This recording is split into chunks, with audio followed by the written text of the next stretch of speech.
Because everyone accepts that as the daughter, she must be treated differently, more carefully. But why? She's an adult on the campaign trail. Joining me now, Butler University student Evan Strange, who asked Chelsea Clinton the now infamous Lewinsky question. The host of the Stephanie Miller Show, Stephanie Miller. The Huffington Post, Rachel Sklar. And back with us, author, radio talk show host, Bill Prest. All right, Evan, first tell me, what led you to ask the question?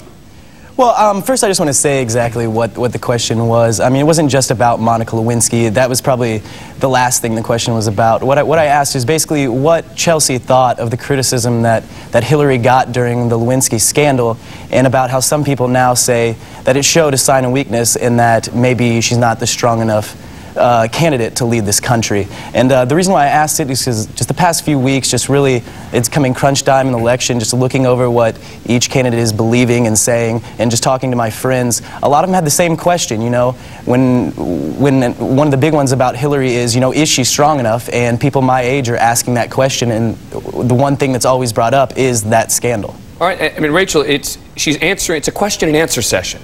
And she seems offended. No, in 70 colleges I've been to, no one's ever asked me that question. I mean, was the question that Evan just laid out so offensive? Well, I think it's telling that in 70 question and answer sessions, she has not ever received that. No one had the guts Evan had, I guess. Well, yeah, but it's not just Evan. It's also the press. The press hasn't asked that directly to the Clintons. It's the giant elephant in the room that everybody talks about when they're not facing the Clintons directly. That's why Tyra Banks made news when she got Hillary Clinton to open up about it. So I think that speaks to the sensitivity of this issue. Now, should Chelsea be speaking to the press? I think so, yes. She's clearly a grown-up. She's clearly a surrogate. That's clearly part of, you know, the package when you're in the arena. But this particular question is pretty unique. Well, Stephanie, I don't know.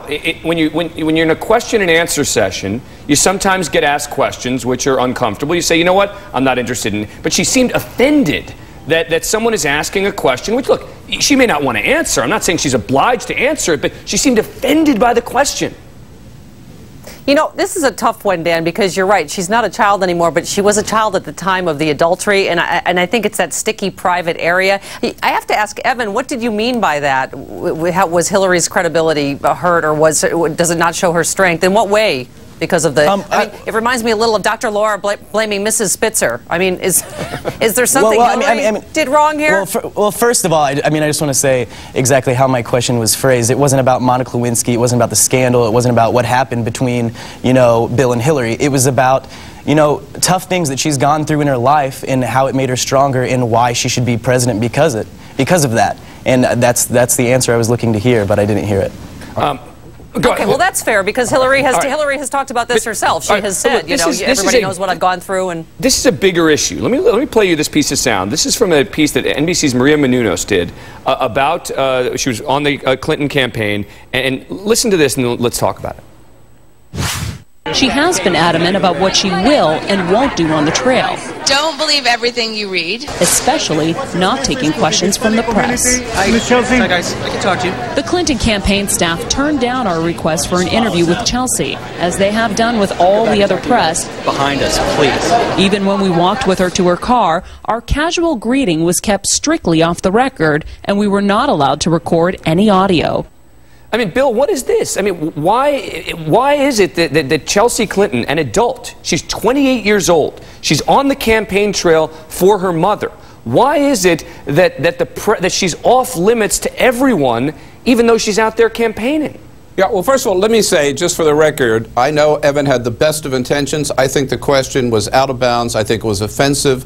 I think it was out of line. And I think Chelsea handled it beautifully and told him it was none of his business. So, just for the record, just to put myself on the record. What's out of line about his question? Well, because, look, I don't think you should drag Hillary into Bill's adultery or Mrs. Spitzer into Spitzer's adultery, and I certainly don't think you ought to drag their then-teenage daughter into what her husband did, which was so morally wrong. So, I mean, just give her a break. Now, let me come to your question about, you know what, Chelsea, she is 28 years old, Dan, you're absolutely right, which means she can answer any question you ask her, or she can choose not to. I tend to give family members, whether it's Romney's sons or McCain's daughter or Clinton's daughter, a break. If you want to meet with the press, fine. If they don't, there's nothing in the First Amendment that says they have to. Right. But the problem is, Stephanie, and I'm going to play this other piece of sound, this is, when it comes to issues she wants to weigh in on, like the Bosnia controversy, Chelsea does choose to at least say something. Here's what she said.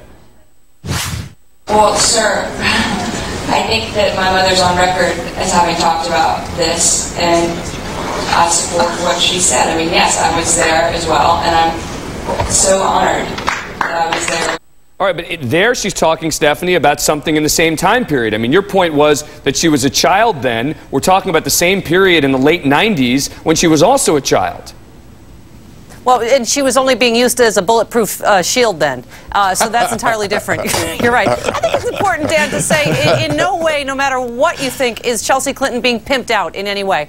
I think that's important to say at this juncture. But I know what you're saying. If you're going to be on the campaign trail, you have to answer questions. But I agree with Bill that I just think this is private life and it's out of bounds. I don't think it's relevant to her as a leader. I mean, I don't mean to attack Stephanie over this, but the problem is that you use language like that, and then they're rightfully, you know, angry about it. The Clinton campaign says, you know what, you guys used language that's unacceptable, and then the conversation shifts because they're right that there is certain language that shouldn't be used when you're describing a daughter, etc. But there is language, isn't there, that you can't. I mean, we can't not be able to talk about it at all. Absolutely, but you can talk about it in terms of impeachment, the official stuff that went on. I think that sort of when you personalize it by the use of the word Lewinsky, I mean, even we all know about the sort of detail. She's on the campaign trail. Yes, absolutely. I'm talking about, you know, the impeachment was a big deal, and it should be something that is fair game. But when you're talking about sort of the lewd phraseology and stuff, that's different than saying like one should be open to questions. I think that all the candidates' children who are stumping ought to be open to questions, and I do agree with Bill that there's a different standard for family members, but they shouldn't have to deal with questions that enter that particular area. I think that is standard for all candidates. And Evan, you want to respond? You seem kind of irritated. Well, I mean, my only, not necessarily a question, but when I asked the question itself, I wasn't trying. I mean, obviously, I wasn't trying to. It wasn't to pry into their private life. It wasn't to pry in, you know, what went on at the dinner table. It was about, you know, why is she the stronger candidate, and how did she bounce back from this hard time in her life? Sure, and why is she such a strong person now? And that's what people want to know, and that's what people my age want to know, and that's why I asked the question. And it's not because I wanted. Stephanie, trying to get us into trouble again? But Evan, I think that's something you ask Hillary. You don't ask her daughter. I just think it's not every day a 20-year-old gets a chance to talk to a presidential nominee. Fair so enough. I'm going to take the next best. I got to wrap this up, but before we get another call about the term that Stephanie used, it's unacceptable. We agree that we all agree on that. Stephanie, I'm sorry to single you out. You know, this has been an issue here. We don't need another issue. Dan, I've always been unacceptable. Yeah, I know that. I understand. Sorry. I was just making a point. I know you were. I know. Hey, Dan, why does this always come up every time I'm on your channel, right? Evan Strange, Stephanie Miller, Bill Press, Rachel Sklar. All right. Thank you, guys. All right. Thank you, Dad. So, I'm guessing a lot of people are going to have something to say about this. Verdict at MSNBC.com. Tell us what you think.